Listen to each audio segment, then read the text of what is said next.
Back to news.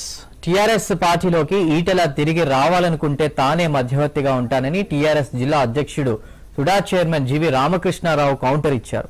Karimnagar లో మాట్లాడుతూ హుజురాబాద్ లో ఈటెల గ్రాఫ్ పడిపోతున్న భయం కారణంగానే ముఖ్యమంత్రిపై పోటీ చేస్తే పరపతి పెరుగుతుందని ఆశిస్తున్నారని విమర్శించారు. గతంలోనూ టీఆర్ఎస్ పార్టీ ప్రతాప్ రెడ్డి, శ్రీనివాస్ రెడ్డి లాంటి నేతలను కూడా తీసుకుందని తెలిపారు.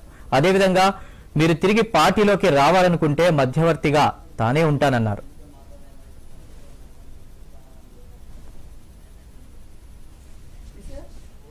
గత 10 రోజుల నుంచి ఈటెల రాజేందర్ గారు భారతీయ జనతా పార్టీ హుజురాబాద్ శాసనసభ్యులు ఆయన ఏ మైక్ పట్టుకున్నా ఏ ప్రెస్ పట్టుకున్నా కూడా కేసీఆర్ పట్ల టీఆర్ఎస్ పార్టీ పట్ల చాలా అవివేకంగా మాట్లాడిన సంగతి మనం చూస్తూనే ఉన్నాం. ఈటెల రాజేందర్ గారు వచ్చే ఎన్నికల్లో కేసీఆర్ గారి పైన గజ్వేల్ నుంచి పోటీ చేస్తా అని చెప్పి వారు 2-3 సార్లు ప్రతిఘటించడం జరిగినది. దాంతో పాటు వారు ఎవరిని ఆదర్శంగా తీసుకున్నారంటే టీఎంసీ నుంచి బీజేపీకి వచ్చి మమతా బెనర్జీ గారి మీద పోటీ చేసిన సువేది అధికారిని ఆదర్శంగా తీసుకొని వారు ఏ విధంగా అయితే పోటీ చేసిందో ఆ విధంగానే నేను గజ్వేల్ మీద పోటీ చేస్తాను ముఖ్యమంత్రి గారి మీద అని చెప్పి వారు ప్రకటించారు. మేము ఈటెల రాజేందర్ గారిని ఒకటే ప్రశ్నిస్తున్నాం. పొద్దున్న లేస్తే మీరు నీతి, నిజాయితీ, ధర్మం, అధర్మం అని మాట్లాడతారు.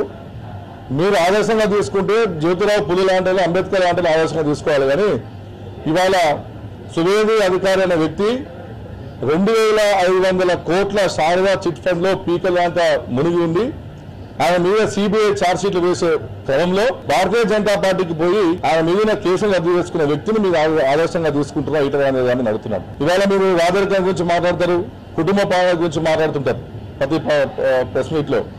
ఇవాళ సువేది అధికారి గారి యొక్క తండ్రి కేంద్ర మంత్రి, వాళ్ళ తమ్ముడు ఎంపీ, వాళ్ళ ఇంకో తమ్ముడు కార్పొరేషన్ చైర్మన్. అక్కడ అంటే మీరు ఇక్కడ అన్ని మాట్లాడతారు రాజకీయ వ్యవస్థ మీద. అంటే మీరు చేసేదేమో సంసారం, వేటోలు చేస్తే వ్యభిచారం అని చెప్పి నేను ఈటెల రాజేందర్ గారిని ప్రశ్నిస్తున్నాను.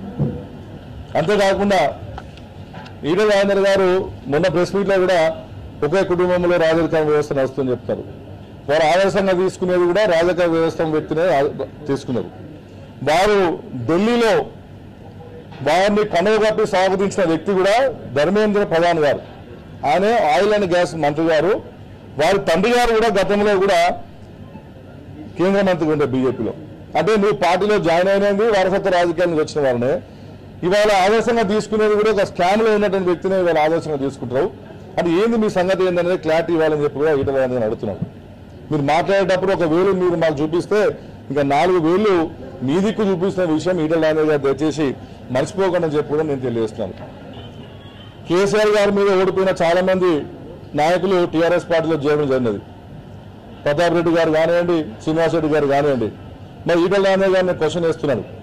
మీకు నిజంగానే మళ్ళీ టీఆర్ఎస్ పార్టీ కేసీఆర్ గారు ఓడిపోయి టీఆర్ఎస్ పార్టీగా రావాలని మీకు ఉంటే ముందే నాకు చెప్పండి. ఈ వేదిక మీద అందరం కూడా మేము తెలంగాణ ఉద్యమకాలమే నేను జిల్లా అధ్యక్షుడిగా నేను పోయి కేసీఆర్ గారిని రిక్వెస్ట్ చేస్తా, సార్ ఈటెల రాజేందర్ గారు క్షమాపణ చెప్తారట, మరి మీరు టీఆర్ఎస్ పార్టీకి తీసుకుంటారని చెప్పి. మీరు ఓడిపోయి బంగపడే రోజులు ముందే మాకు చెప్పండి, తప్పకుండా మీ యొక్క పిటిషన్ నేను పనిలో చూసుకొని ముఖ్యమంత్రి గారిని రిక్వెస్ట్ చేస్తానని చెప్పి కూడా తెలియజేస్తాను. ఎందుకంటే ముఖ్యమంత్రి గారికి గొప్ప అది ఉన్నది, ఆయనకు ఒక మంచి గుణం ఉన్నది. ఓడిపోయినా కూడా శత్రువులా చూడడు కేసీఆర్ గారు, మిత్రులా చూసి ఆ నియోజకవర్గంలో రాష్ట్రంలో వారి కోసం పనిచేయడం అని చెప్పి చెప్పే గుణం ఉంది. కాబట్టి మరి మీరు చెప్పండి, మీరు వస్తా అంటే తప్పకుండా మేము తీసుకునే ప్రయత్నం చేస్తామని చెప్పి.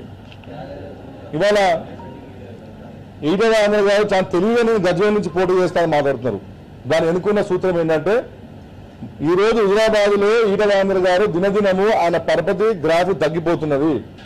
వచ్చే ఎన్నికల్లో ఈటెల రాజేందర్ గారు హుజురాబాద్ నియోజకవర్గం నుంచి ఓటమి తప్పకుండా అవుడు ఖాయం. కాబట్టి అది గ్రహించి ఈరోజు భారతదేశంలోని అతి శక్తివంతమైనటువంటి నాయకుడు కేసీఆర్ గారు. కాబట్టి కేసీఆర్ గారు నేను పోటీ చేస్తే ఆయన పరపతి 1 ఇంచ్ అని పెరుగుతున్న ఉద్దేశంతో ఆయన గజ్వేల్ నుంచి పోటీ చేస్తా అనే విషయం వారు మాట్లాడుతున్నారు.